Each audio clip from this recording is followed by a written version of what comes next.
Johnny Angel's Ginchy Stuff and Music Museum. You know, I'm honored today because we're going to talk some music, some historic music. I'm talking about the Woodstock era. On the set with me today is the one and only Henry Diltz, photographer from Woodstock. Album cover is Henry here. All this stuff in the background, the shots from Morrison Hotel. I'm talking about Crosby, Stills and Nash, Michael Jackson, Dan Fogelberg. We did a little tour of my museum, and it was funny because a lot of the stuff that's in my museum, you actually took the pictures from. I love this stuff. Yeah. So, my first question to you is, of course, you're a musician and a great photographer, and you were giving me the history in that. But how did you decide to go to Woodstock? What made you go there in the first place? A telephone call. My friend Chip Monk, he was the lighting director of Woodstock and the voice of Woodstock. They'd forgotten to get an MC. And so Michael Lang, when it started, said, Chip, get the mic. You got to announce. I love So it. Chip Monk called me one day about 3 weeks before Woodstock, and he said, I was in L.A. in my kitchen in Laurel Canyon. Yes. And he said, Henry, we're going to have a big show out here pretty soon. You ought to be out here. And I said, well, Chip, I've heard about it, but I don't know those people. How am I going to get a photo pass, He said, well, I'll talk to the producer. Next day, Michael Lang called me. Man, a few words. He said, Chip says we need you. I'm sending you an airline ticket and $500. Click. That was it. And I spent a couple of weeks out there while they built the stage and got everything together, just documenting. Yes. And it was like summer camp, I went to summer camp in upstate New York. So it was wonderful. And I kind of forgot we were going to have a music concert. That big green field and the hippies hammering and sawing and the beautiful girls would bring lunch in the afternoon. It was just idyllic. And suddenly one day I saw like about 20 people sitting up on top of that hillside. I thought, what are they doing? Oh yeah, I forgot, And then, then it was hundreds of thousands of people. But you have it documented the behind the scenes stuff too, right? Which is cool. Yeah. See, up on stage, there were no dressing rooms. No. People sat at the side of the stage, and I was up there because I worked for Michael Lang. Yeah. I had an all-access pass, I always see the flicks of the helicopters landing. Where was the helicopters behind? Right next to the stage. That little field, like. Yeah, I mean, a bit away from the stage. But they had a field that had fence around it so they could land in it. I have to share my story with my tickets to Woodstock. Yeah. Our band was, at that time, we had our first record came out a year before that. And we were doing pretty good as a band, right? And we made a score with a friend of ours who went to the University of Pittsburgh. And he said, hey, guys, I have tickets to go to this concert in Woodstock if you want to go. And we're like, where is it? And they said, Woodstock, New York. I said, oh. He said, but you got the van. We said, okay. So you got tickets. We figured, concert, what's going on? Good music. So we're getting ready. We're packed, and he comes to the house and a whole bit. And Mr. Lip, who was our manager, comes in and he said, where are you guys going? And we said, we're going up to New York for the weekend. There's a rock and roll concert. Yeah. He went, well, you can't go because I booked you at the VFW. We didn't go. Oh, my God. Yeah. But I still have, Wow. I have framed tickets in my downstairs, which is going to be part of the exhibit.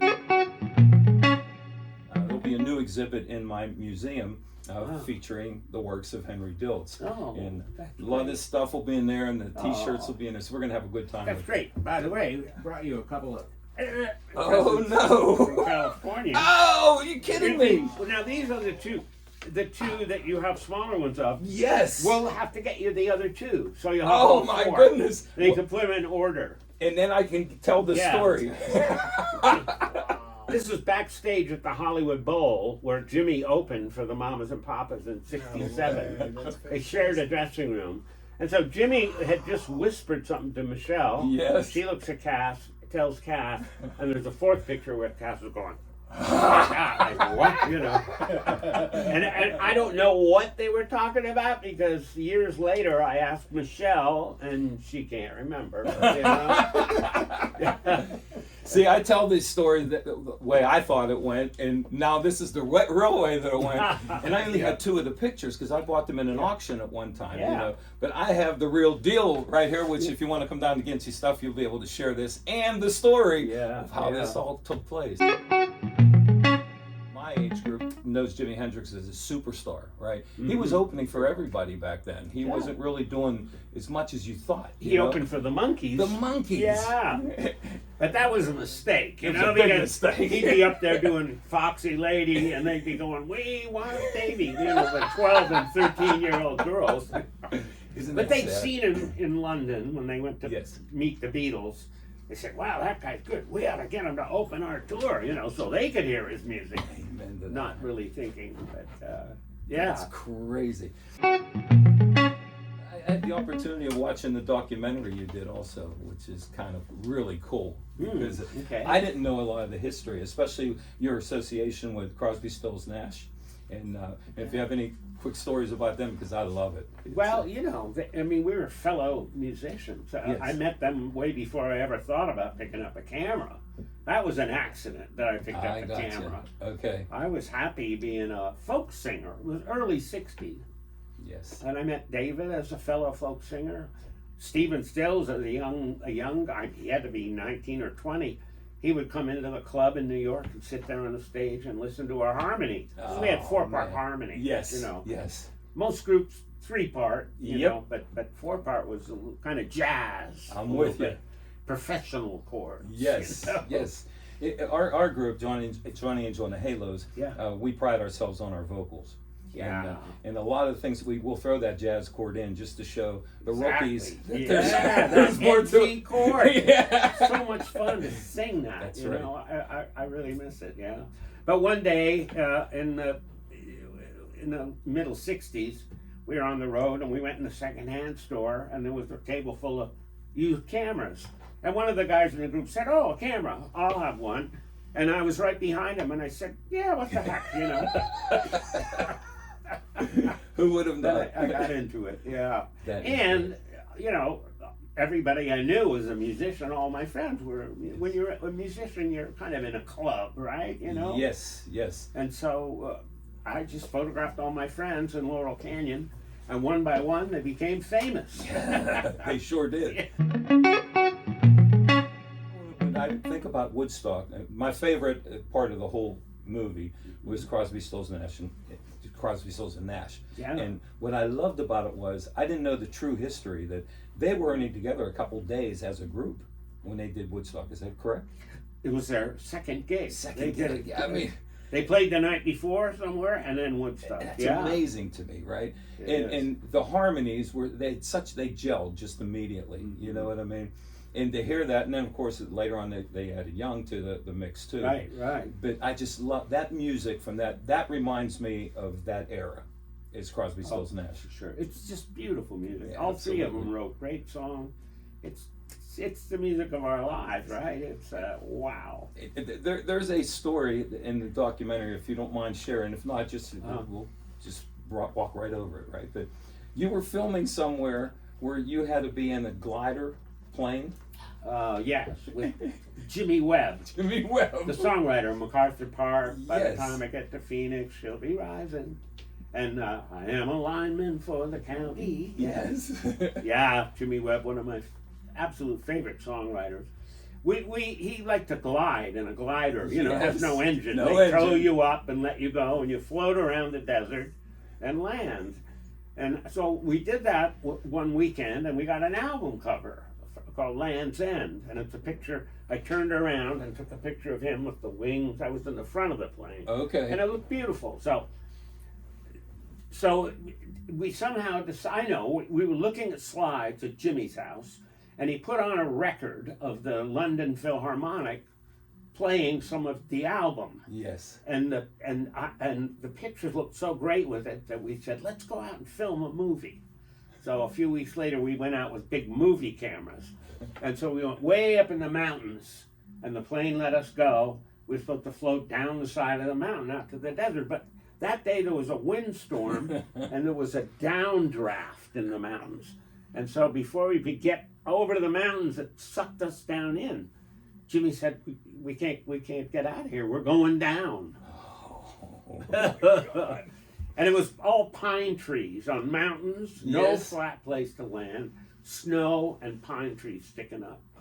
But he had been taught by his instructor, if you ever have to crash into the trees, make sure you go straight between two trees and take both wings off at the same time. Otherwise, you'll spin around Oh. and it'll be far worse. So he did that. He flew right down into the trees, took both wings off, and wham, we were unconscious for Oh, you were? maybe a few minutes. We came to, and it was very quiet. And we were like with the nose of the plane down to the ground and the Yes. tail up against a tree. So we're kind of looking down. And Jimmy was behind me. It was so quiet. He said, "Are you okay?" He said, "That's what it feels like to die." Quite an experience, I can tell you. Yeah. I want to tell you how much I appreciate this. And my museum here, to me, is taking history and letting it live. And Absolutely. when we walk through there, especially with young musicians who didn't get the experience that we did, and they can relive some of that, or at least they think they may be able to relive that, Sure, yeah. And walking through here is like recreating some of the great history that we both Yeah. lived through. And you especially, because some of the icons in music, they weren't icons at the time. They were, as you said, Exactly, they were just yeah, I good know. musicians. you Yeah. know. But it's important to know all this, the roots Absolutely. of, the music that we listen to. Well- Music's such a huge part of life, isn't it? I mean, I ask people, what percentage of your life is music? 20%, 25, 50? One lady said, 100%, because I listen to music all day long, no matter what I do. Well, when you turn the light switch on in my bathroom, Uh-huh. the radio comes on. There you So go. it's like, Sure. no, but I just love it, Amazing. and I appreciate you being here and taking the time, and thank you for being part of my museum, and especially part of rock and roll history. Sure. Thank you all so much, Okay. Peace and love, everybody. and Ginchi. See ya.